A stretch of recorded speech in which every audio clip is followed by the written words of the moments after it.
Why multifamily is so powerful. When you go to bed, what do you have over your head? A roof. What do you need in the morning? Food. What do you need to put on to go to work? Clothes. And what are you leaving? You're leaving your residence. It's shelter. You're in the business of providing one of the three necessities. If you look at it as simplistic as that, then you're going to be in this business because everybody needs a place to live. But when you own a multifamily and it's 100 units and you have a 10% vacancy, you still have 90 units generating you income. And this is what you want. You want sustainability and you want scalability. Lenders need to lend and people need a place to live. Mark here, guys, back at Shapiro TV, and I want to give you a crash course in 15 minutes or less on multifamily real estate and why it has so many inherent benefits and why you can go from investing in a single family home to scaling your portfolio to hundreds of millions of dollars. So I'd like you to go on this journey with me. If it does make sense, I want you to DM me the word real estate and tell me thank you. And we're going to teach you more. We're going to continue to throw out these lessons. We're going to start with some simplicity, but we're going to build on that. And we're going to show you how easy it is to make money in this space. So I'm going to go on to the next slide. I'll see you in 1 sec. Guys, what is multifamily real estate? It's exactly what it sounds. Multiple families living in multiple units. Now, everybody knows the house that they own or the condo that they own. And a lot of people are investing in single family homes, renting them to Section 8 residents, renovating them, and then refinancing them and taking that equity and doing others, okay? Same thing with a condo. It's a little harder with a condo, but you're only focused on the interior space versus the exterior space in a condo because that's run by the association, the homeowners association, the HOA. But when you start to look at what multifamily is, and I'm going to keep it simple, okay? Typical multifamily is anything more than 5 units. So a single family dwelling, a duplex or a 2-family house, a triplex or a 3-family house, a fourplex or a 4-family home can all be seen as a single family. There's one type of lender that is going to be lending you money in this space. The moment you go to 5 units or more, you start to generate the need for a commercial lender. And that commercial lender is completely different than the 1 to 4 family plane. Now granted, okay, you can make money here. You can do very, very well. And I'm going to give you an example of one of our first students. Her name's Lydia, right? I'm not going to tell you her last name. But let me show you what she did. She bought her first property. She paid $34,000 for it, and she put $35,000 in it to renovate it, okay? She had about $5,000 in closing costs. She had $74K into this deal, all right? She then went out to the Section 8 authority. This property is in St. Louis, Missouri, okay, which we've done a lot in St. Louis, Missouri. And she was able to get a Section 8 resident. She did the renovations herself, and she did an amazing job. And she built a relationship with the Section 8 office. And you know how she did that? As a person, she walked in there with a dozen donuts, and she introduced herself to everybody there, and now they know her. Guys, this is simple life, okay? You want to meet somebody nice, you say hi. You talk to people. And what she did was she was able to renovate that property, and it was generating her cash flow of $1,080 a month on her first deal. Now, she didn't use financing because she had the money to invest herself, but what she did do is she was able to refinance this property at $152,000 value. She was able to refinance this at 75%. Her cash flow did come down, but guess what she did? She took the equity and she bought a 4-unit building. Guess where? In St. Louis. And she bought this building for $360,000. And today the property is worth just under $900,000.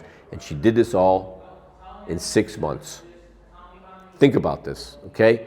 So she was able to generate herself from here $75,000 with cash flow, and from here she has roughly $400,000 in this property. She was able to generate herself over $500,000 in equity, net equity, and she has nice cash flow on the fourplex. And now she's refinancing it and doing the process again. She's going to buy something bigger, probably 10 or 20 units. Okay? This is real estate 101. Now we start here. Everybody may start here. I started here. Okay, and I was able to make about $108,000 when I was a junior in college, and I was able to take that and leverage it to the time I graduated. I had 57 units.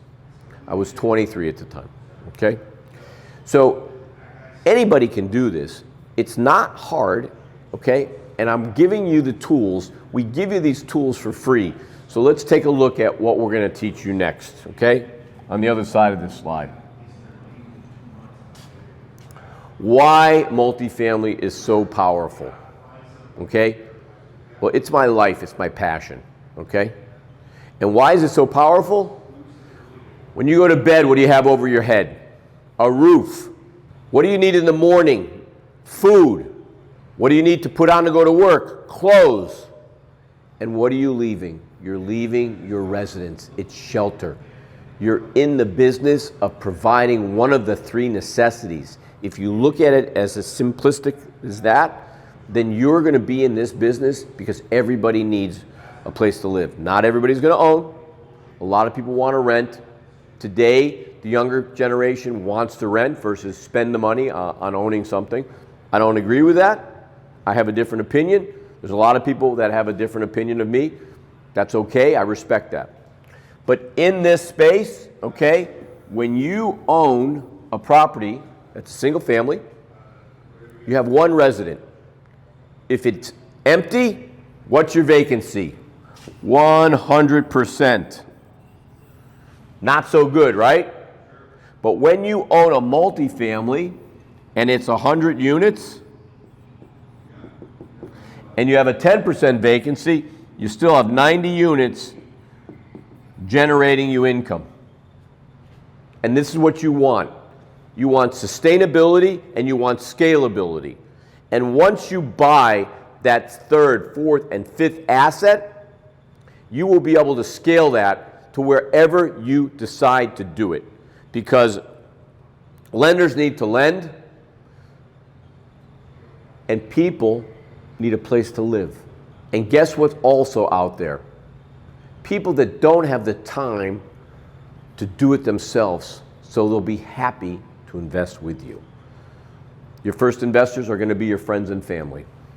How do beginning investors get into multifamily? Well, I'm going to skip right into getting into doing a multifamily deal. And there's 2 ways to do it, all right? 1, put together some money on some smaller deals. Some people in our community, we teach them wholesaling, or they flip a deal and they make $50,000 or $100,000, and they put a few of those together. And then they're going to go out and front run. They're going to go tie a deal up, and they're going to do all the due diligence. They're going to get as much debt as they can, depending, because we don't preach a lot of debt. We like the debt to be balanced. Your deals are either balanced or unbalanced, but what you need to do is you're going to approach your friends and family. You're going to go to real estate clubs. They're all over the place. You're going to go to real estate conference. You're going to network. You will find investors. Your barber may say, hey, I heard you bought this property. I love what you did with it. Please show me the next one that you have. What happens is when you're doing this and you're out there and you're put it on social media. Let everybody see, okay? You don't have to show off. You don't have to have fancy cars. You don't have to have fancy watches, okay? Fancy dinners. That's all bullshit, okay? You don't need to be a social media influencer. You don't need to be an Instagram girl shaking your tits and shaking your ass. What you need to be is a real estate multifamily fucking ninja.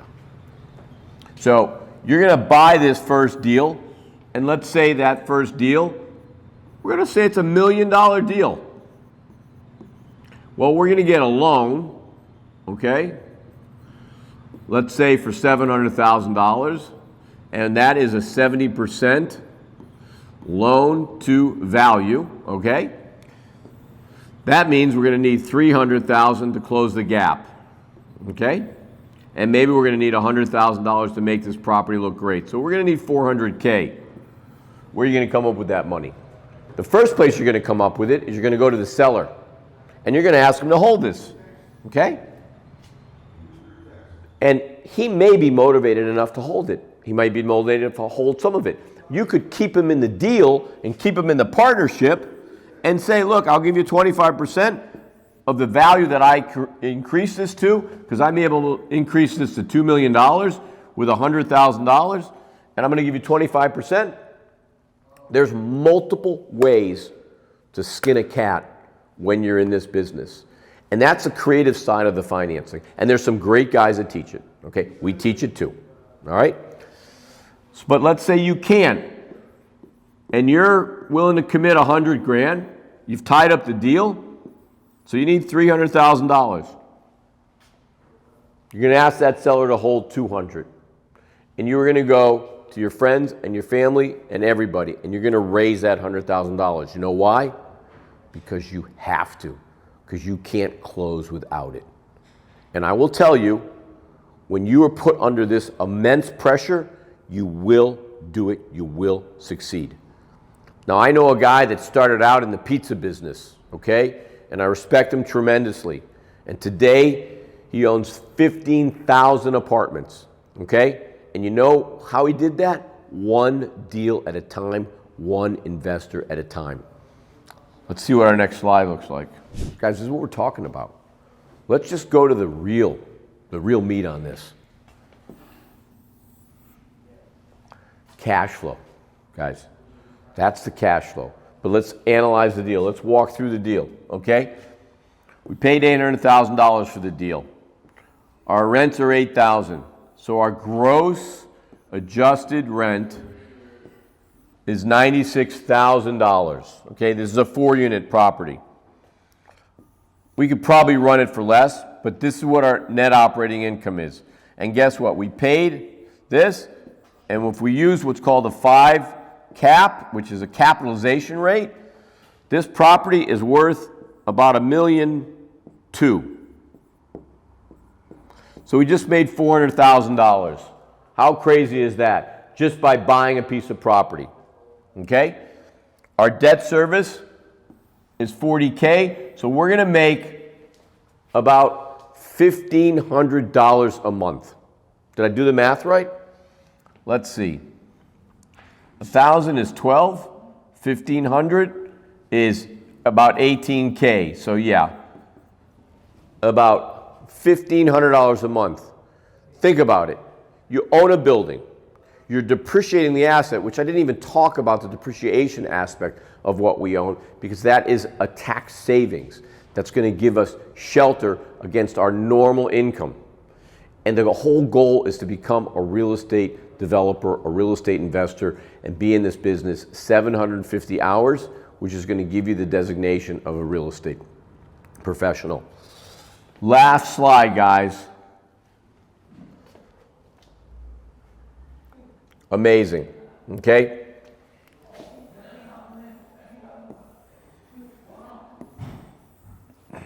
Okay, we never buy solely for appreciation, okay? We are creating value so we can take that equity and buy another deal, which is going to give us cash flow. There's always going to be depreciation. So there's 3 pillars to real estate: appreciation, cash flow, and tax savings, okay? The biggest mistake that you will ever make is buying a deal and not having enough capital. You never want to over-renovate a property. You need to renovate it just perfectly. And how do you learn how to do that? Comparables in the marketplace. It's all based on data. All real estate is based on numbers, It's a number business, and it's proved out by doing it through the numbers. It's paint by the numbers, okay? You want to make a van go? You paint by the numbers, okay? The last thing is be realistic on expenses. When you're buying a property, verify the expenses yourself, go through it step by step, and know what your expenses are. How do you do that? You get the last 12 months of water bills, electric bills.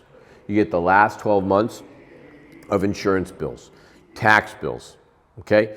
You're gonna know what the maintenance is because you've already set money aside to renovate it. So you're gonna know that you're gonna have less maintenance going into probably the next 5 years, that's 60 months. But what you need to do is you need to be meticulous about your data, understand it, interpret it, and be able to turn it into a long-term process, a long-term business plan. Now, look, I cannot make you drink water, okay, if you are not thirsty. But if you want to change your life, if you want a better life, okay, real estate is a great vehicle. It's the greatest business in the world. And I'm going to tell you why it's the greatest business in the world. I'm going to leave you with this. Because of leverage. Because we can use debt to create a super high return for us. So think about it. Take a loan, shoot it with steroids, and create an amazing return. So guys, thank you for listening to me at Shapiro TV, rambling on. Let's go.